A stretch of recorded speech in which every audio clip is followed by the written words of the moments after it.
J'invite Laurent Alexandre à nous rejoindre sur scène. On peut l'applaudir bien fort. Laurent Alexandre.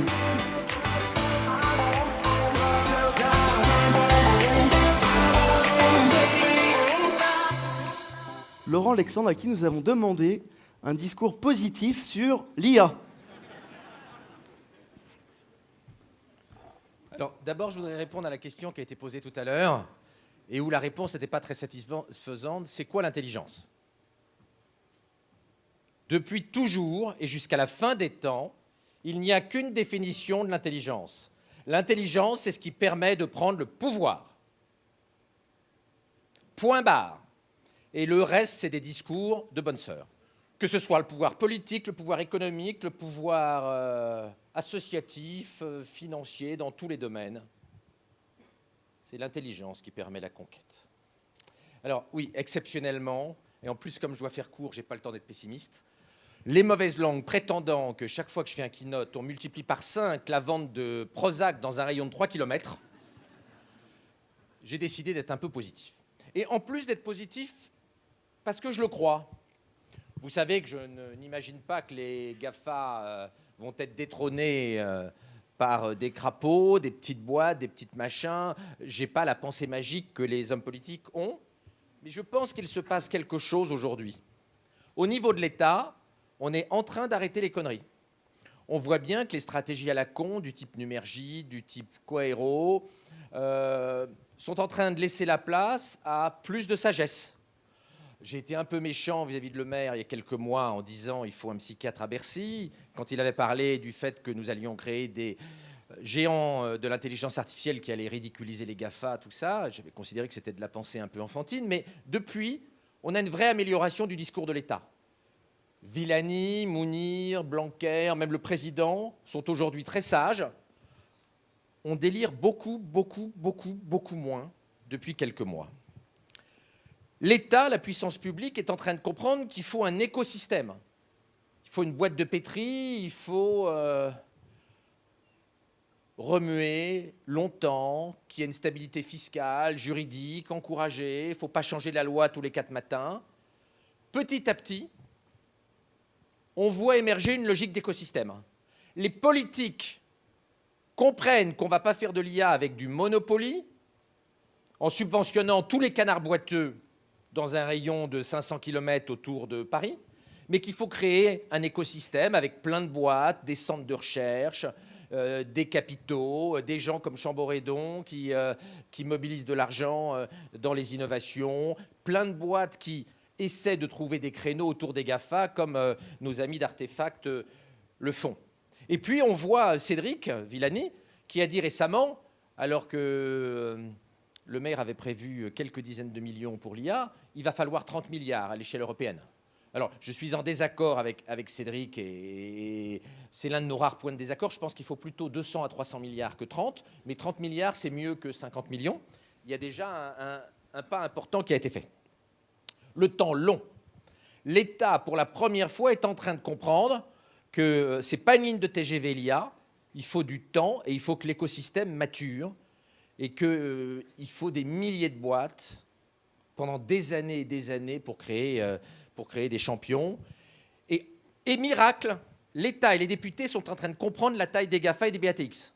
Il y a maintenant quelques députés et sénateurs qui ont compris que Tencent, en bourse, ça ne vaut pas 500 millions, mais 550 milliards, et que c'est donc 250 fois plus gros qu'OVH, même si OVH est une pépite qu'il faut absolument développer, mais on est dans des ordres de grandeur qui sont très différents. Même à la CNIL, il y a des gens qui commencent à comprendre la loi de Metcalfe, et ça, je trouve ça miraculeux. On commence à comprendre à la CNIL qu'on ne va pas plus faire de l'IA sans data qu'on peut faire du ski sans neige. C'est un immense progrès. C'est un immense progrès. Je suis sûr qu'on attend encore 2 ou 3 ans, et la CNIL va comprendre ce qu'est l'intelligence artificielle.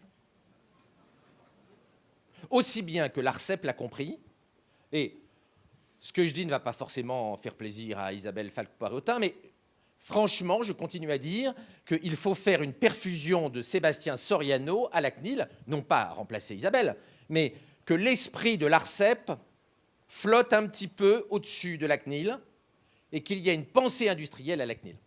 Même à Bruxelles, il y a des gens qui commencent à se rendre compte de l'absurdité des règlements e-privacy et RGPD.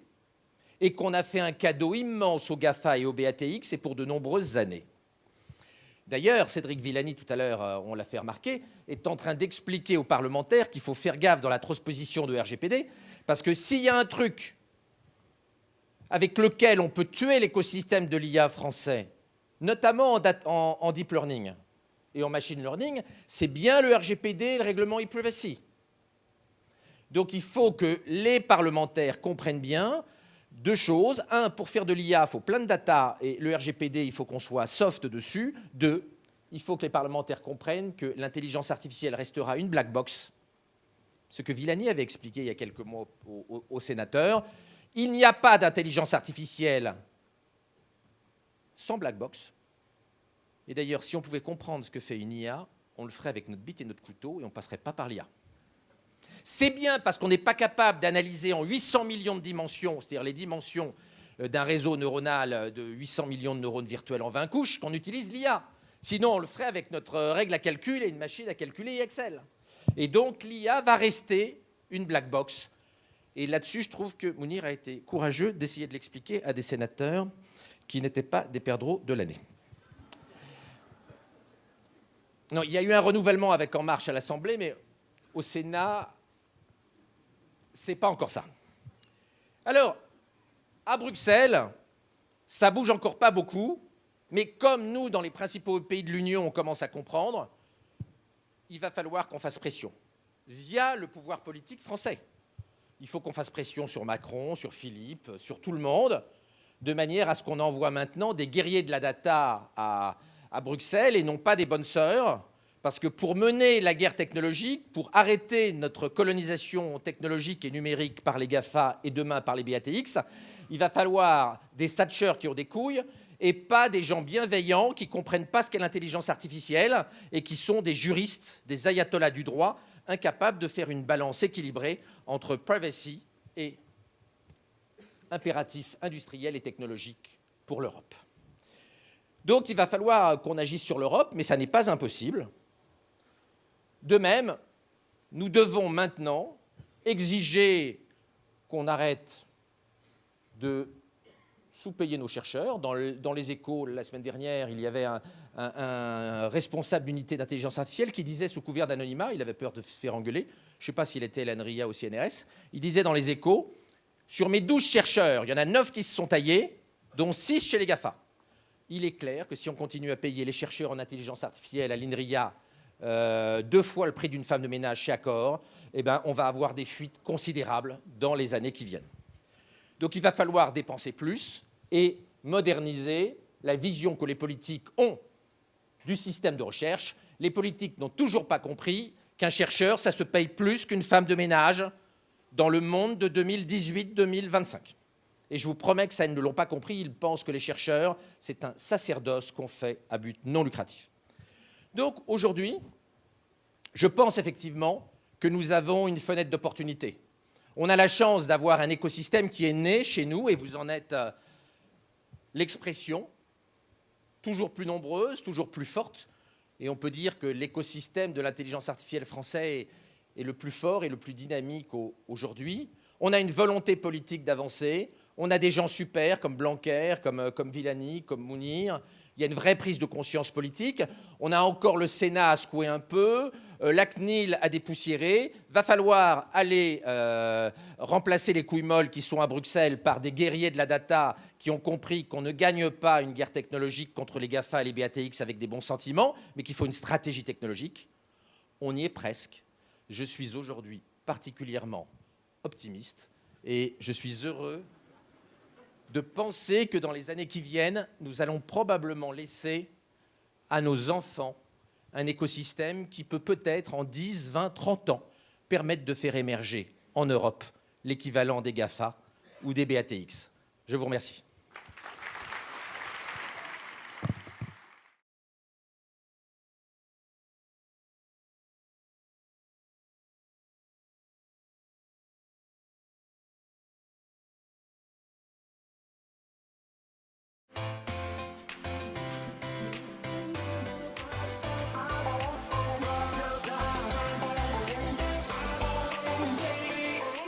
Bonsoir tout le monde. Je suis Philippe Rollet, CTO et cofondateur d'Artefact, et c'est l'heure du panel Tech Leaders Talk on AI. Alors, qui sont les gens qui lead la tech aujourd'hui et qui lead l'intelligence artificielle? Bien, ce sont les grandes entreprises que vous connaissez tous, telles que Google, Microsoft, IBM, et c'est pourquoi nous sommes ravis d'accueillir les 3 tech leaders que sont Bernard, Jean-Philippe et Lionel.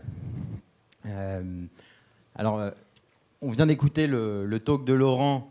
Alexandre, merci chaleureusement Laurent, qui nous montre qu'il est vital pour le gouvernement de prendre les bonnes dispositions pour prendre le train de l'IA. Et c'est vital aussi pour les entreprises. Je pense que tout le monde en est convaincu. Et c'est un vrai challenge. Et je pense que c'est un challenge qui a été relevé et réussi par justement les géants de la tech qui plus que d'avoir pris le train, sont dans la locomotive, conduisent le train, on construit le train, on construit même la voie et la gare probablement. C'est pourquoi je suis très heureux que ce soit eux qui nous en parlent ce soir autour de 3 thèmes. Les bonnes personnes, les bons outils et la bonne culture. Alors tout d'abord sur les personnes, je vais me tourner vers Bernard. On a besoin, pour faire de l'IA en entreprise, de nouvelles compétences. On parle beaucoup des data scientists, il faut attirer les talents. Toi-même, tu as un doctorat en mathématiques, tu es l'auteur de plusieurs œuvres en statistique et informatique, ce qui est l'ancien nom du machine learning. Je dirais que tu es un de ces talents. Et qui plus est, après 20 ans comme CTO de Microsoft France, tu sais les diriger, les attirer, les retenir. Est-ce que tu peux nous dire comment faire? Je vais essayer déjà d'éviter de donner des leçons parce qu'on parle de la patte humaine. Donc c'est un sujet compliqué sur lequel il faut rester modeste. Cependant, il y a un certain nombre de points sur lesquels je voudrais insister, notamment par rapport aux relations qu'on peut avoir avec les grandes entreprises qui se posent toutes des questions sur la façon d'attirer des talents. Donc il y a un premier point qui est tout à fait évident et qui a été déjà mentionné à plusieurs reprises, c'est qu'on n'a pas assez de talents sur ce sujet. On est dans une logique de guerre des talents. Si on regarde le rapport qui avait été émis par Francia il y a peu de temps, on faisait état de 18 masters en France qui ont produit en 2016 1087 data scientists, pour donner des chiffres très précis. Donc c'est clair que ça ne permet pas de répondre aux besoins de l'ensemble du marché. Donc il y a quelques startups qui arrivent à les attirer, quelques grands groupes, mais au total, on n'a clairement pas assez de talent. Donc pour réussir à la fois attirer et garder les talents, il faut déjà comprendre ce que sont ces talents. Quand on parle de data scientist, on a toujours envie de se dire ce sont des experts de la data, ce sont des experts en statistique, en informatique, mais on oublie quelquefois qu'un bon data scientist, c'est aussi quelqu'un qui est capable de parler avec les métiers, qui s'intéresse à la façon dont les data sont utilisées par les métiers et comment on peut en tirer de la valeur. Ce sont des gens qui sont capables de raconter des histoires autour de la data et qui sont capables, le cas échéant, de s'adresser à une direction générale pour expliquer ce qui a été trouvé dans les data. Donc en fait, il ne faut pas avoir une vision tayloriste du rôle du data scientist dans lequel on le confinerait à un rôle juste d'exploitation statistique des données, mais lui donner la possibilité d'explorer l'ensemble des palettes de ses talents à l'intérieur de l'entreprise, donc de ne pas le confiner dans un rôle qui soit trop précis. Ce qui veut dire dans les entreprises être capable de faire tomber les silos entre ce qu'on appelle encore en France maîtrise d'œuvre, maîtrise d'ouvrage, autant de concepts qui sont dépassés depuis des décennies, mais qu'on continue toujours à utiliser en France et qui effectivement créent des barrières assez étanches entre les métiers d'un côté et l'informatique de l'autre. Donc pour qu'un data scientist soit à l'aise dans une organisation, il faut que ces silos tombent. Ce qui d'ailleurs est absolument indispensable si on veut exploiter les datas. On ne peut pas se permettre de dire il y a des datas dans une business unit, mais la business unit d'à côté ne peut pas y avoir accès. Ça n'a juste pas de sens. Au-delà de ça, il faut imaginer que la plupart des data scientists sont des jeunes, c'est-à-dire typiquement des gens qui sont issus de la génération Z, c'est-à-dire des gens qui voient la vie peut-être de façon un tout petit peu différente de la façon dont les managers des entreprises voient la vie. Donc par exemple, c'est des gens qui choisissent déjà leur employeur, parce qu'il se trouve qu'il y a raréfaction, donc ils choisissent leur employeur, mais ils choisissent aussi la façon dont ils travaillent. S'ils ont envie de travailler la nuit, s'ils ont envie de travailler le week-end, et de garder la semaine pour bosser pour eux, éventuellement, ou pour faire autre chose, il faut que l'organisation le permette. Ça, c'est quelquefois un peu compliqué. Pour autant, c'est vraiment nécessaire. Il faut être capable aussi, dans les entreprises, de faire en sorte que ces talents, on respecte à la fois une certaine forme d'autonomie, le fait qu'ils n'ont pas forcément un respect instinctif pour le management, et que donc un manager doit accepter de se faire challenger, avoir un mode de management suffisamment transparent pour être capable d'opérer et d'interagir avec ces personnes, sans s'imaginer que parce qu'il est le chef, il a nécessairement droit de vie ou de mort sur ses collaborateurs. Par ailleurs, et je vais en terminer par là, je pense qu'il est aussi important qu'on comprenne que la plupart des gens de cette génération ont besoin aussi de sens dans ce qu'ils font. C'est-à-dire qu'il faut qu'ils travaillent dans une entreprise qui donne du sens à ce que fait l'entreprise. Et donc, quelquefois, le sens en question, ils vont aller le chercher dans l'objet social de l'entreprise. Le fait qu'elle obéit à une certaine forme d'éthique, d'où quelquefois d'ailleurs l'importance de l'éthique en intelligence artificielle. Et donc, en fait, il faut être capable, dans les entreprises, d'avoir une vision qui soit suffisamment large pour embrasser l'ensemble de ces composantes, pour effectivement non seulement attirer les talents, mais être capable aussi de les garder. Merci beaucoup Bernard. Et s'équiper de talent, alors, je crois qu'on peut l'applaudir.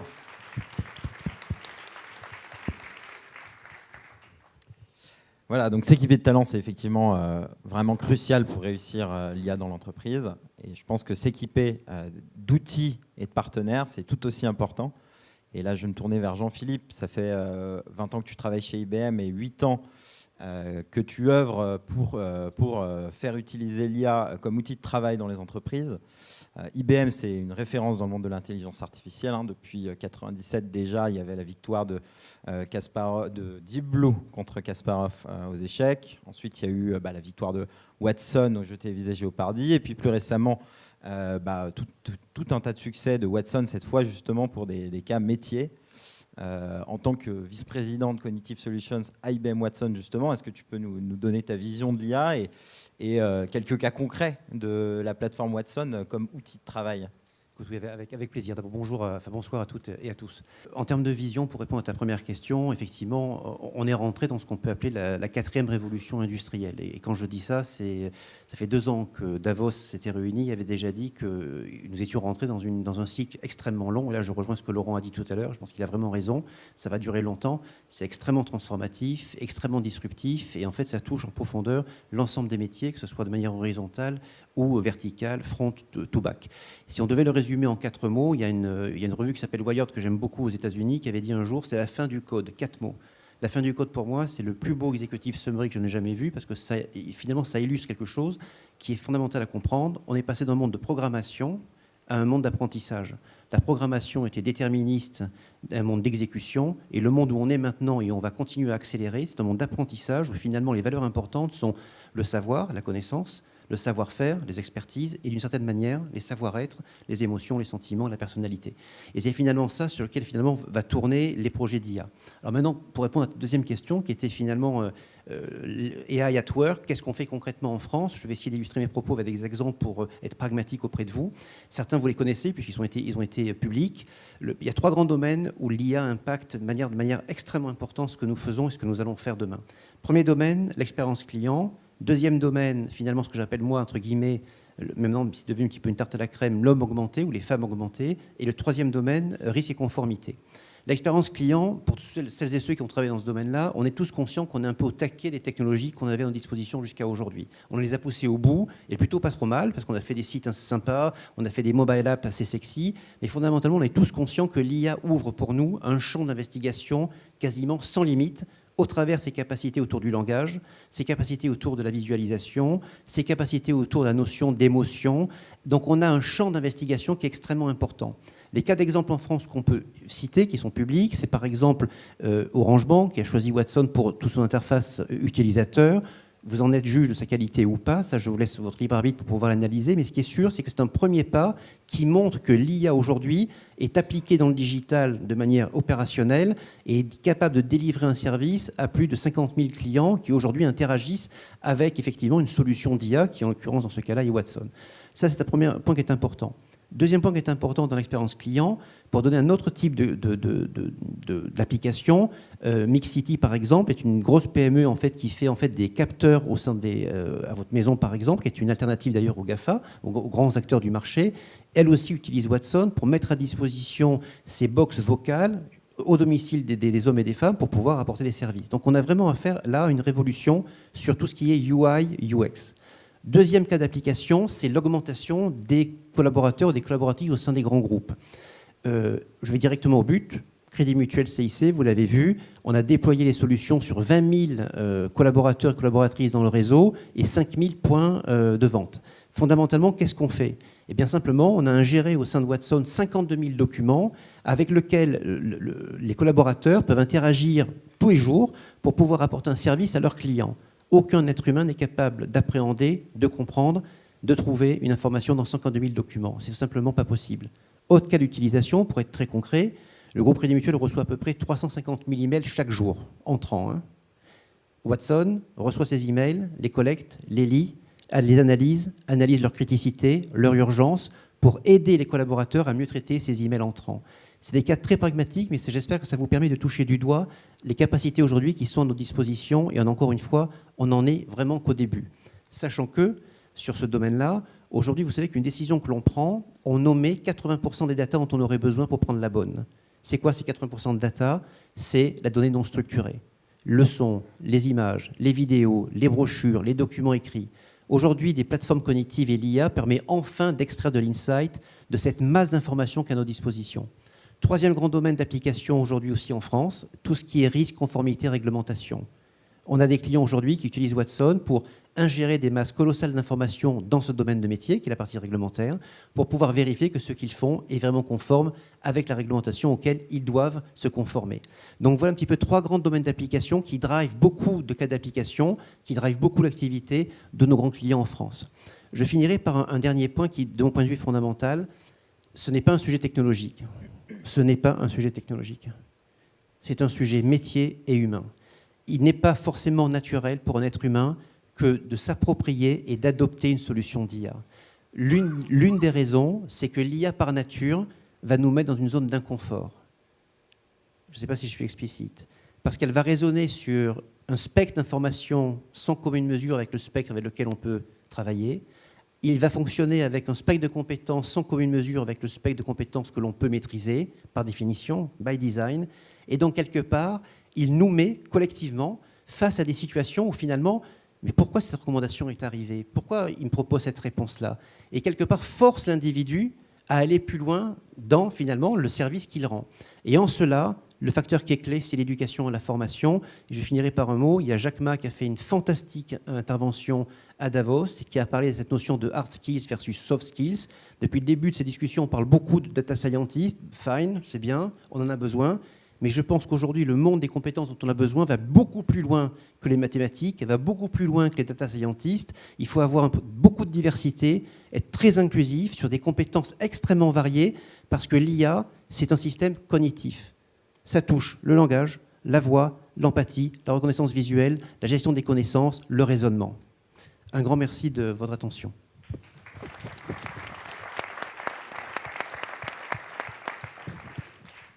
Merci Jean-Philippe. Alors, je crois qu'on est tous d'accord que l'IA, c'est effectivement pas que un sujet technologique. Je suis CTO, donc je considère que ça l'est un petit peu quand même.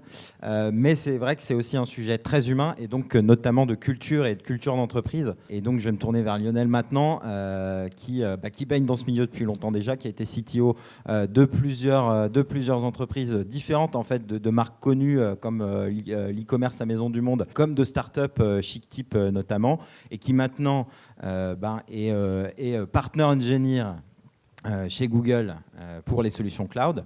Et du coup, Lionel, est-ce que tu peux nous parler notamment de Google qui se définit comme une entreprise AI first ? Qu'est-ce que ça veut dire concrètement ? Et comment Google aide l'écosystème et justement permet aux entreprises de participer et de s'inclure dans cet écosystème ? Merci beaucoup de m'avoir invité. Bon, je vais essayer de résumer en 5 minutes la vision de Google sur le sujet. Ça ne va pas être simple, mais on va essayer. Première chose, la mission de Google, c'est organiser l'information du monde et la rendre universellement accessible et utile. On a commencé ça en 98 sur les desktops. Ensuite, on a vu l'arrivée du mobile et on a révolutionné le moteur de recherche pour qu'il soit mobile first. Et aujourd'hui, on est AI first. Ça veut dire que tout simplement, tous les produits Google en fait, ont une dose d'intelligence artificielle plus ou moins importante. Et on pense en fait que même dans le moteur de recherche, ça va nous aider et ça nous aide au quotidien en fait, à améliorer les résultats. Pourquoi ? Tout simplement parce qu'on est dans un monde où il y a de plus en plus d'informations. Et surtout, en fait, les sources d'informations sont de plus en plus éparses. Avant, c'était juste le web, maintenant, c'est le mobile, c'est les applications, etc., etc. Et du coup, en fait, ça fait l'intelligence artificielle chez Google, c'est quelque chose qui existe depuis très longtemps, parce que finalement, la recherche, c'est aussi de l'intelligence artificielle d'une certaine manière. Mais concrètement, depuis 4 ans à peu près, on investit de manière massive en fait, dans l'IA et dans le machine learning. Pourquoi on fait ça ? Tout simplement parce qu'on a réussi à faire des projets. Donc, il y a des Googlers qui, sur leur temps personnel, ont développé des produits. On s'est rendu compte en fait, que ces produits étaient vraiment super et que ça pouvait vraiment améliorer l'expérience de nos utilisateurs. Donc, ces produits en fait, sont vraiment devenus de plus en plus importants et tous les produits Google, encore une fois, ont de l'intelligence artificielle. L'exemple le plus récent, c'est le Google Home, qui est en fait un outil qui utilise en fait toute une batterie de services d'intelligence artificielle. Et l'idée, c'est vraiment d'essayer de créer le produit le plus avant-gardiste possible. Mais ce qu'on sait moins, et notamment dans la division cloud, c'est qu'on s'est donné la mission de démocratiser l'intelligence artificielle. On a beaucoup parlé de ressources, de compétences, etc. etc. En fait, moi, dans mon métier au quotidien, c'est quelque chose que je rencontre clairement, c'est-à-dire que je vois des décideurs qui veulent faire des projets d'intelligence artificielle et qui ne savent pas par où commencer et qui ne savent pas comment faire. Et c'est vrai que ça, c'est vraiment deux choses en fait, qui ressortent vraiment de manière profonde. La première, c'est la création d'un modèle de machine learning, c'est compliqué, vraiment. Et ce n'est pas forcément en fait, la bonne réponse à un cas d'utilisation métier. Et là, je reviens sur ce que vous disiez. Je pense que le point important, c'est le métier, de mettre le métier au centre de tout ça. Et l'autre point qui est important, on en a parlé aussi tout à l'heure, c'est les compétences. On manque de compétences clairement là-dessus. Bon, je vais donner quelques chiffres aussi. Alors moi, j'ai mes chiffres qui sont peut-être un peu différents. Dans le monde, en fait, il y a 21 millions de développeurs. Il y a à peu près 1 million de data scientists et quelques milliers de chercheurs en deep learning. Et donc, chez Google, on a été confronté à exactement le même problème, c'est-à-dire comment est-ce qu'on fait pour mener à bien des projets d'intelligence artificielle à l'échelle. Et en fait, ce qu'on s'est dit, comme on a pris la décision, en fait, comme tout un tas de fois chez Google, de créer des outils, des boîtes à outils en fait, qui seraient utilisables pour les développeurs en interne. L'idée, c'est de dire on a des instituts de recherche forts chez Google qui vont développer des outils performants, etc. Et après, en fait, les développeurs vont utiliser ces outils ou des utilisateurs métiers. Et donc, typiquement, on va avoir des outils qui sont maintenant disponibles sur nos plateformes cloud qui vont permettre d'utiliser des API. Notamment, un use case assez commun, c'est une API qui s'appelle Speech qui permet de transformer de la voix en texte. Et c'est beaucoup utilisé en fait, par les call centers notamment pour mieux suivre leur activité au quotidien. Un autre exemple, c'est l'API Vision qui va prendre une photo, et par exemple une photo produit, et la catégoriser de manière automatique. Voilà. Et puis finalement, en fait, un des aspects qui est probablement le plus important, c'est TensorFlow, qui est un outil qu'on a mis à disposition de la communauté open source, qui est notre outil d'IA, celui qu'on utilise au quotidien chez Google. Et l'idée, c'était vraiment d'essayer d'ouvrir au maximum tout ça. Pour aller toujours dans ce sens, le dernier produit qu'on a créé s'appelle AutoML. C'est un outil très simple qui est à destination des utilisateurs non techniques, donc je me classe dedans. Et l'idée, c'est la capacité de pouvoir créer des modèles de machine learning de façon simple et intuitive. Alors, je vais vous donner un exemple qui nous a semblé être pertinent. Imaginons que je sois à la tête d'une société de livraison. Mon business case, en fait, c'est de m'assurer que les colis qui rentrent et qui sortent de mes entrepôts sont toujours en bon état. Parce que sinon, en fait, je risque d'avoir des problèmes avec mes clients finaux. L'idée, c'est de se dire, je vais prendre des photos de colis abîmés, de colis en bon état. Ces photos, en fait, je vais les donner à AutoML, qui va me créer de manière automatique un modèle. Et ce modèle, en fait, je vais pouvoir le réutiliser dans mon entrepôt pour déterminer de manière automatique et à tout instant, en fait, si un colis est cassé ou pas. Et clairement, des modèles de ce type, ce n'est pas des modèles qu'on peut développer de manière simple. On n'a pas forcément les compétences, on n'a pas forcément le temps pour le faire. Ça prend des mois, au mieux des semaines, pour être entraîné et optimisé. Avec AutoML, en fait, on a quelque chose qui marche tout de suite de manière assez rapide. Voilà. Je voulais dire aussi qu'un point qui nous semblait important dans la démocratisation de l'accès à l'IA, c'est donc mettre à disposition de la communauté des outils simples, performants et intuitifs, mais surtout c'est s'assurer que la communauté soit ouverte, parce que l'IA, en fait, on l'a dit à plusieurs moments, c'est un élément fort, quelque chose qui va probablement révolutionner notre vie dans les années qui viennent, et donc d'avoir des communautés qui soient le plus ouvertes possible et des outils qui soient les plus ouverts possibles, ça va permettre justement de s'assurer que tout le monde bénéficie de l'IA dans son quotidien. Merci beaucoup Lionel.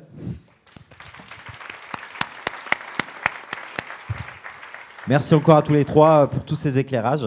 J'espère que ça donnera des idées à tout le monde pour l'AIisation, il faut apprendre à le dire, des entreprises. Et très bonne soirée à tous, très bonne nuit de l'IA.